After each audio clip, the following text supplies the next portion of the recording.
random chunk from the archives.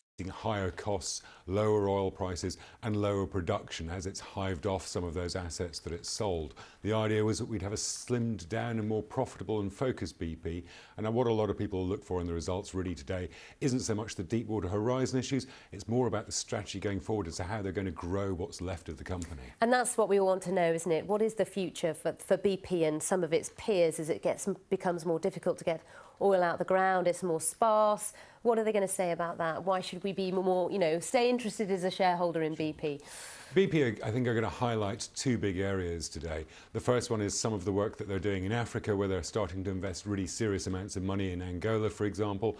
And the second, of course, is Russia, where the swap that they've done that now gives them 20% nearly of Rosneft, the vast state-owned concern, and whether that will open doors for BP to be a first mover of the Western oil companies in Russia.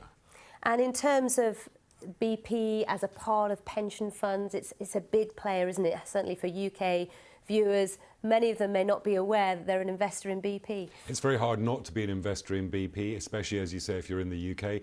But a huge number of their shareholders, for example, are in the States. So people through unit trust they may own, pensions, ISAs, all of these sorts of vehicles tend to find that they have some exposure to BP, even if they've never actually gone out and bought the shares directly. All right, Nick, thank you very much indeed for your time. And thank you very much indeed for bearing with us here as we continue to carry on with the live programme. As you can see, technical difficulties are hampering us this morning. But stay with us here on the BBC as we continue to keep you up to date with all the latest stories. We'll see you very soon for a look at the papers.